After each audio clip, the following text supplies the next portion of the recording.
বাবার বাড়ি কাছে থাকার কারণে বেশ লাভ হয়েছে। তারা যে কোনো কিছু খেলে আমার জন্য বাগ রেখে খায়। আজকেও দেখেন পুকুর থেকে মাছ মেরেছে, আমার জন্য পাঠিয়ে দিয়েছে। আনার সাথে সাথে কেটে পরিষ্কার করে রান্না করে নিয়েছি, সাথে আরও অনেক কিছু রান্না করলাম। ভিডিওটা প্রথম থেকে শুরু করা যাক। আসসালামু আলাইকুম, সবাই কেমন আছেন? আশা করছি আল্লাহর রহমতে সবাই ভালো আছেন। আমরাও আলহামদুলিল্লাহ ভালো আছি। সকাল সকাল দুজনকে মসজিদে একটু এগিয়ে দিয়ে আসলাম। এখন মেয়েকে তার অঙ্গনা দিতে নিয়ে যাচ্ছি। ওটা হচ্ছে আগের দিন শনিবারের ভিডিও। আগে তার সাথে যেতে হতো, তবে এখন একটু বড় হওয়ার কারণে তার সাথে আমি এখন আর যাই না। এখানে অনেক রকমের সবজি বাজার করা হয়েছিল। আমার আজকের ভিডিওটা যদি ভালো লেগে যায় প্লিজ একটি লাইক দিতে ভুলবেন না। আর আপনি যদি আমার চ্যানেলে নতুন হয়ে থাকেন, আপনি চাইলে আমার চ্যানেলটাকে সাবস্ক্রাইব করে নিতে পারেন। আর ফেসবুক থেকে দেখে থাকলে ফলো দিয়ে দেবেন। আপনি যদি এই কাজটি অলরেডি করে থাকেন, আপনাকে অসংখ্য ধন্যবাদ। ধনেপাতা বাড়িতে লাগিয়েছি ঠিকই, তবে এখনো হয়নি, তাই বাজার থেকে কিনে আনা ধনেপাতাগুলি না নষ্ট হয় এই কারণে গ্লাসে কিছুটা পানি দিয়ে এই যে ধনেপাতার জড়গুলি ভিজিয়ে রেখেছি। এইভাবে ভিজিয়ে রাখলে অনেকটা সময় ধরে ভালো থাকবে। আমি প্রায় এরকম করে রাখি। তো এখানে আমি রান্না করছি মূলাটা আমার সচরাচর বেশি খুব একটা ভালো লাগে না, তবে আজকে কেন জানি খুব ভালো হয়েছিল রান্নাটা। মাছ দিয়ে রান্না করেছিলাম।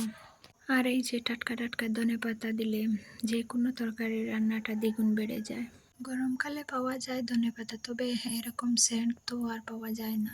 রাত্রিবেলা খেয়েছিলাম আলু, টমেটো, মুরগির মাংস দিয়ে ঝোল, তারপরে লাউয়ের কষা, আলু দিয়ে ভাজি, তারপরে মূলা। সকালবেলা আমার বাবার বাড়িতে বড় ভাই পুকুর থেকে মাছ ধরেছে, দেখো আমার জন্য পাঠিয়ে দিয়েছেন। প্রথমেই বললাম না, তারা যে কোনো কিছু খেলে আমার জন্য বাট রেখে খায়। আসলে কাছে থাকার কারণে হয়তো সব কিছুরই ভাগ মিলে, দূরে থাকলে হয়তো আওয়া যাওয়া এসবের কারণে হয়তো যাওয়া হতো না। আপনারা হয়তো বিশ্বাস করবেন না, আমার বাড়িতে আমার ভাইয়েরা দুদিন পর পর মানে 1-2 দিন আড়ে রেখে আমার বাড়িতে আসে। বেশি হচ্ছে আমার বড় ভাই বাড়িতে থাকার কারণে। ভাইয়েরা বোনের বাড়িতে আসবে, এটাই তো হচ্ছে বড় উপহার, আর কি চাই। বিয়ে হওয়ার পর ভাই বোনের জন্য কতটুকু একমাত্র বোনই জানে। আর আমার বাড়িতে আমার ভাইয়েরা সেকেন্ডে সেকেন্ডেও যদি আসে, তাও আমার খারাপ লাগবে না, বরঞ্চ ভালোই লাগবে। পৃথিবীর সবচেয়ে মধুর সম্পর্ক হচ্ছে ভাই বোনের সম্পর্ক। আর আমি দোয়া করি সব ভাই বোনের সম্পর্ক যেন সারাটা জীবন ভালো থাকে। কথা বলতে বলতে আমি মাছগুলাকে ভাজি করে নিয়েছি। এখন ওইগুলাকে আমি টমেটো দিয়ে ভুনা করে নেব। কড়াইয়ে কিছুটা তেল দিয়ে তারপরে পেঁয়াজ, রসুন, আদা বাটা দিয়ে ভালো করে কষিয়ে নিয়েছি। তারপরে মশলার উপকরণগুলি দিয়ে আর একটু কষিয়ে নেব। সাথে একটা টমেটো দিয়েছি। ভালো করে নেড়ে চেড়ে পুড়ে না যাওয়ার আগে একটু জল দিয়ে আর একটু কষিয়ে নিব। যে কোনো তরকারি যত কষাবেন তত ভালো হবে রান্নাটা, দেখবেন। এখন আমি মাছগুলাকে দিয়ে দিয়েছি একটু একটু করে। এই তো আমার মাছ ভুনাটা হয়ে গেছে। ধনেপাতা দিয়ে এখন নামিয়ে নেব।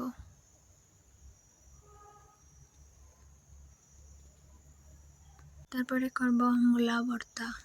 আজকে মূলা পেয়ে না, মূলা রান্নাও করেছি, এখন ভর্তাও করছি। মূলাটা ঘরে রাখলে 2-3 দিন ধরে দেখা যায় ভিতরটা উফরার মতন হয়ে যায়, মানে কি একটা হয়ে যায়, আর রসটাও টেনে নেয়। তাই আমি হাজম হাজম এটাকে রান্না করছি, এখন ভর্তাও করছি দুটো। ভর্তা করার জন্য দুটো মূলাকে আমি ছিলে নিয়েছি, এখন একটা গ্রেটার দিয়ে গ্রেট করে নিচ্ছি।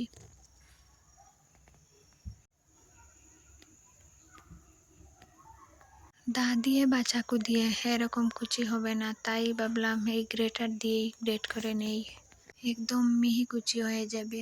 এখন আমি মূলাগুলাকে চেপে চেপে রসটা বের করে নিচ্ছি। হাতের মুঠোর মধ্যে মূলাগুলাকে নিয়ে এরকমভাবে চাপ দিয়ে দেখবেন জলগুলা বের হয়ে যাবে। তো দেখেন মূলা থেকে কতগুলা জল বের হয়েছে। এখন ওইগুলাকে আমি ফেলে দিয়ে ওই প্লেটে মূলাগুলাকে নিয়েছি। তারপরে পেঁয়াজ কাটার সময় দেখেন আমার হাতটা কিভাবে কেটে গেছে। আমাদের গৃহিণীদের এরকম সব সময় হতে থাকে, এটা কোনো ব্যাপার না। সহ্য করতে হবে।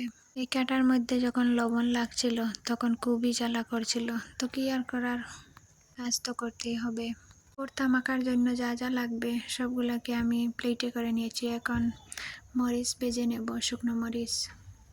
কাঁচামরিচ দিলেও হয়, তবে ভর্তা আমার শুকনো মরিচ দিয়ে খেতে ভালো লাগে, তাই শুকনো মরিচগুলিকে আমি এখন ভেজে নিচ্ছি। এখন শুটকির ছাইটা আমি ফেলে দিচ্ছি, পরিষ্কার করে ভিতরের কাঁটাগুলোকেও ফেলে দেব। তারপরে মাছের কাঁটাগুলিকেও বেছে নিচ্ছি।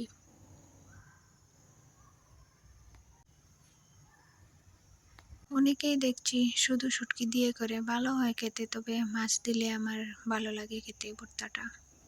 ঘরে মাছ থাকলে আমি দিই ভর্তাতে। ভর্তাটা খেতে খুবই টেস্টি হয়েছিল। সব কিছু রেডি, এখন এই তো মাখানোর পালা। মাখানো হয়ে গেলে আমার মজাদার ভর্তা রেডি হয়ে গেল। এই শীতের দিনে তো অ্যাভেলেবল মূলা পাওয়া যায়, তো একবার হলেও ট্রাই করে দেখবেন এই মূলা ভর্তা। সাথে শাকও ছিল রান্না করা। শাক, মূলা ভর্তা, মাছ বোনা দিয়েই দুপুরের খাওয়াটা শেষ করলাম। সেই সাথে আপনাদের কাছ থেকে বিদায় নিয়ে নিচ্ছি।